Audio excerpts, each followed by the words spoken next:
Deleted session, September 10th, 1973. Now, good evening. We will begin with personal material and the continuation of your own sessions. Give us a moment. Working on his book today, Rob noted aspects. They said Ruber made some important connections. I will put this into context and add other information that he did not get on his own. Now, I told you that when issues are brought out into the open, there are certain conscious stresses and strains that earlier were not apparent, but hidden. The morning issue is finally rising into the significance that was buried before and not dealt with. Your presence and help have been highly supportive, and also, as I planned, your presence has made Ruber more aware of his morning behavior and thoughts, and sometimes he has tried to verbalize them. Your efforts show clearly your intent to help, again, more important than you earlier realized, but in barely a week, he has been forced to face that morning situation, to question it as he really did not before. Today, finally, he made important headway. It was obvious to you both that he did not want to get up then, and the question, why not, was difficult to ignore. When you finally left to prepare breakfast for yourself, he immediately got up and barefooted, carrying his shoes and other paraphernalia with him, something you usually do not see him do. He was not walking properly by a long shot, but he wanted to get up, and he walked as well barefooted as with shoes. You were surprised and voiced approval. He began to write notes for his book as soon as breakfast was over and before the table was cleared. He felt suddenly comparatively free. He walked an hour. You had lunch, and both returned after a short trip shopping. He took a shower instead of going directly to work, put food in the oven, walked another 1/2 hour, and yet found himself by dinner time with nearly 10 pages of new material.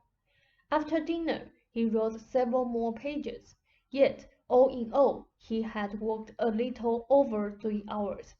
In the material he wrote there was information applied to himself, incomplete, but I will put it in order, and it has to do with the nature of creativity and his beliefs. A good deal of what I will say explains the morning episodes. Since I am dealing with this particular area, I will not include other issues.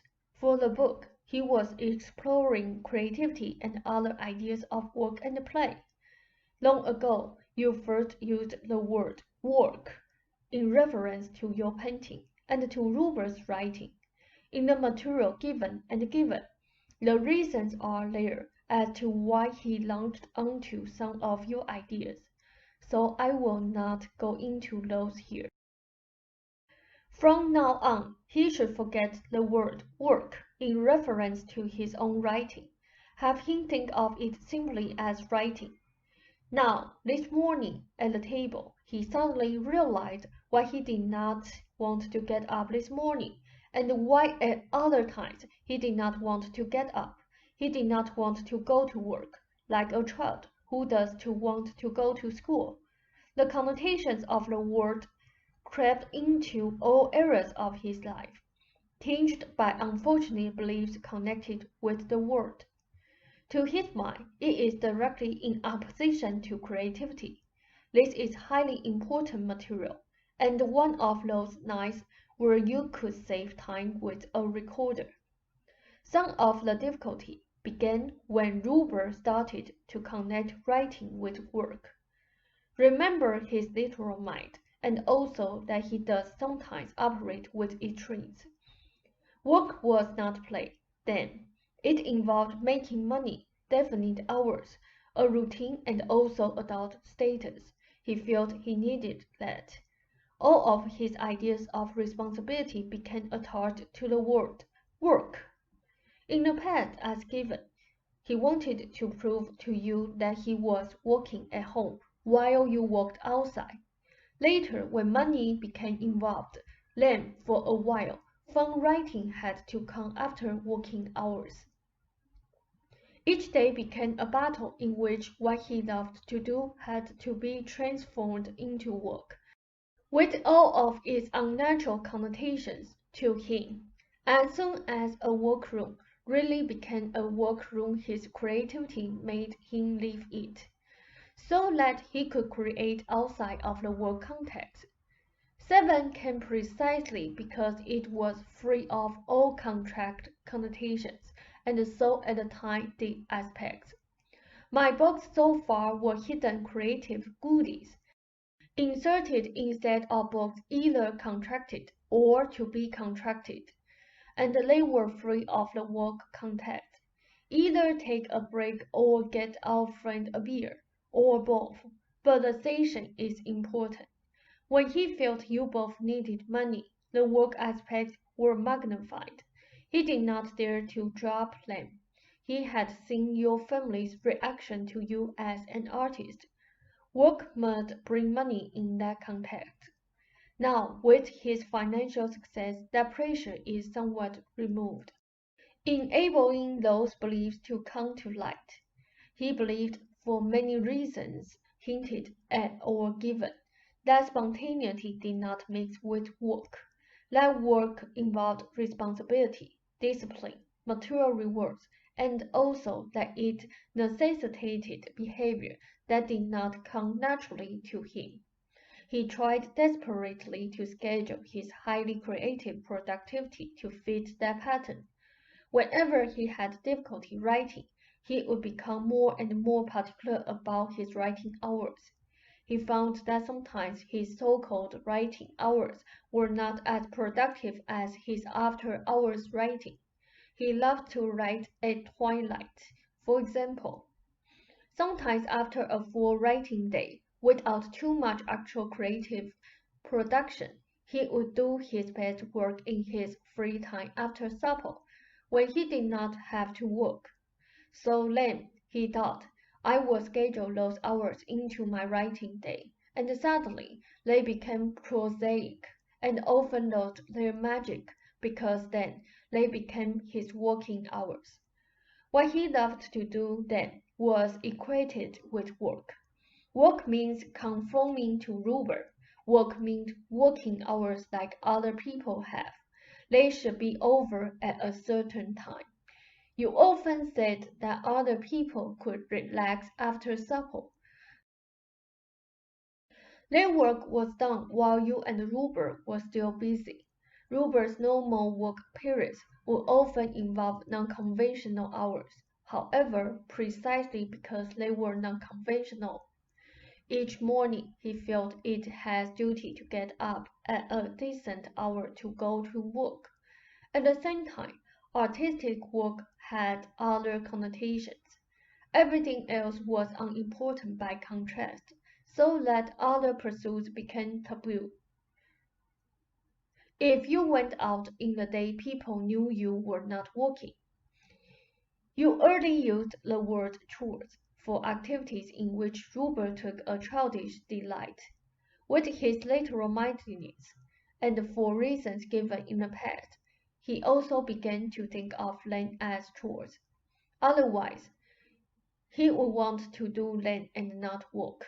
In the meantime, you had changed many of those ideas, and Ruber felt betrayed and furious at you for leaving him to carry on these principles in which you had once so heartily agreed. In his eyes, you see. Now I suggested the definite hours, knowing his position, knowing that he would begin to see that while any activity of course takes a certain amount of time, that his creative work will be judged not according to the hours spent on it, but the yield. This is what he is on the road to understanding. Anything that increases that yield is beneficial to his nature. Any given day, a creative urge might spend the day. At another time, that creative surge might reach its peak in 2 hours and deliver nuggets of creativity. His 3-hour production today gave him more with a free attitude than 5 or 6 hours of determined application to work. When a work idea is carried to extremes, then he is not even free in his so-called work time, because then he inhibits what he thinks of as non-work ideas, and therefore much creativity. He has usually buried spontaneous desires to do other things, particularly in your apartment. So there were frequent dilemmas, finding of course physical expression in symptoms. There has been some improvement physically, however, since we began the latest group of sessions, but spasmodic. You had better take a break. Now, when Ruber's high level of creativity happened to be strong enough to easily include 5 or 6 hours a day, he improved, since his inspiration took as many hours as he thought his work should. Inspiration and creativity he felt he could trust, but never felt he could trust his working capacity in the way he thought of work. At the same time, other activities became taboo as not work, so it was wrong to putter about the house in his work hours, and equally wrong to work after hours, when people who worked should be free. Each day became a battle to turn play into work, structure it, and make it personally and socially acceptable.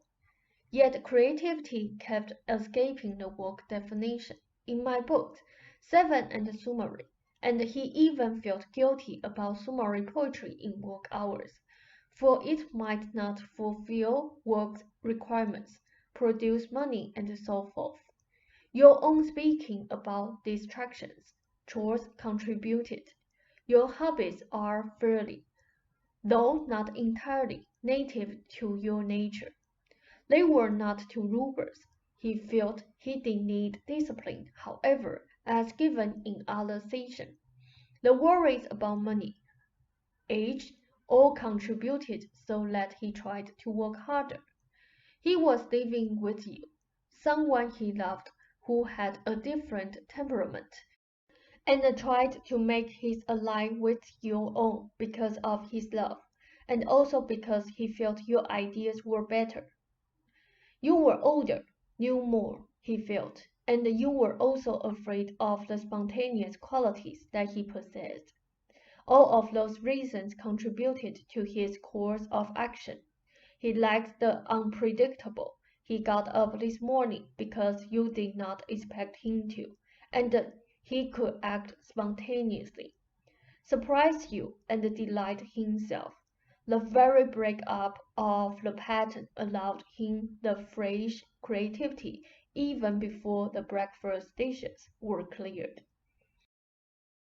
He chose writing initially because of the spontaneity it offered, but his ideas of work directly conflict with this. A writer could take a stroll any time. Someone who worked had to keep at a job. A writer could make love in the afternoon.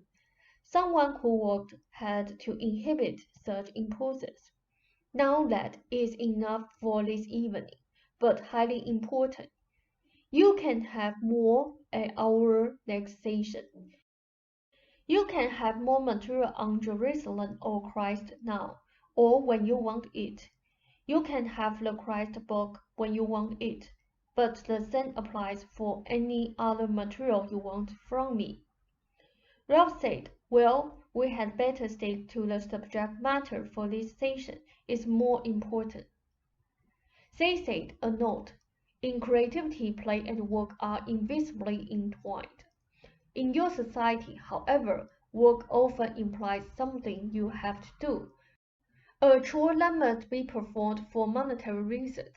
With Ruber, the play-work elements that had once been together became separated.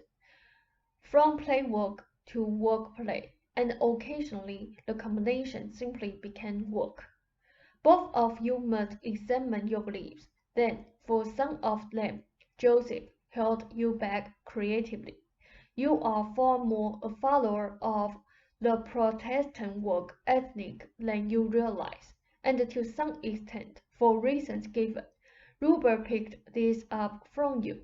That is, you are not to blame for this situation, but I am dealing with that area this evening. Do you follow me?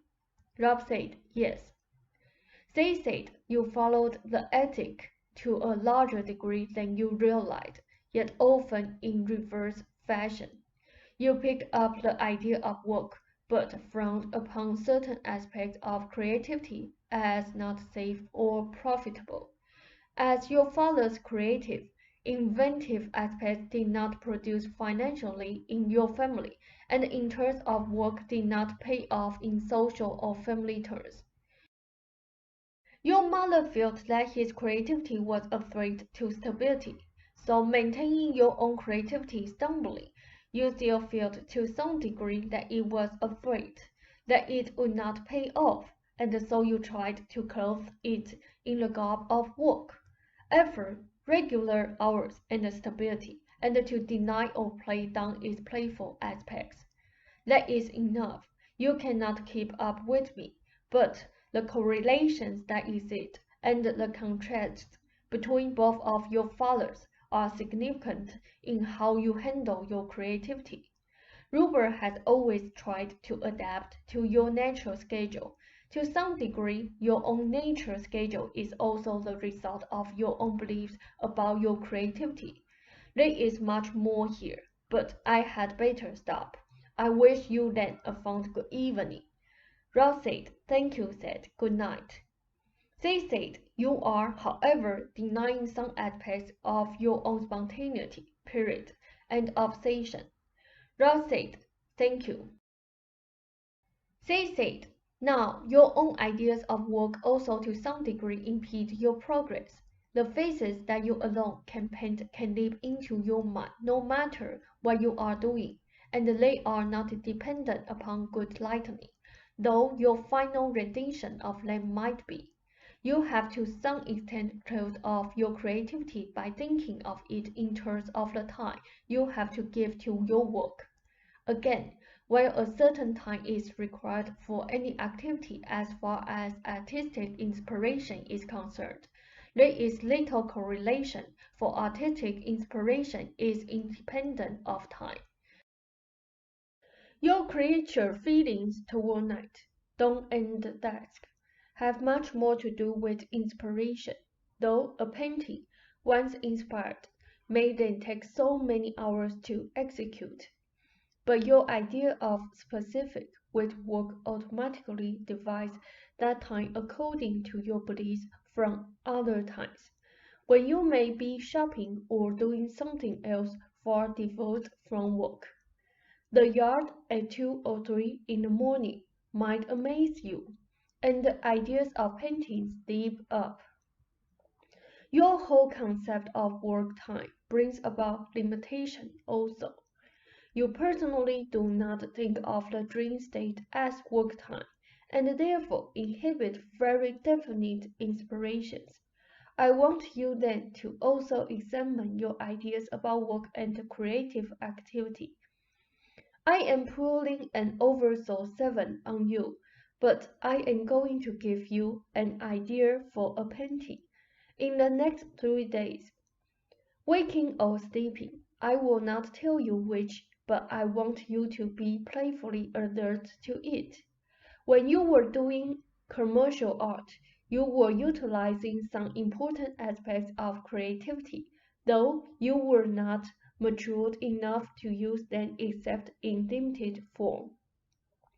You could work with nature despite what you think of as distractions.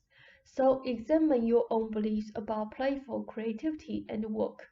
I will give you more, and now I bid you a good evening, and hope you find what I have said helpful. Ross said, I do, said, thank you again, and good night.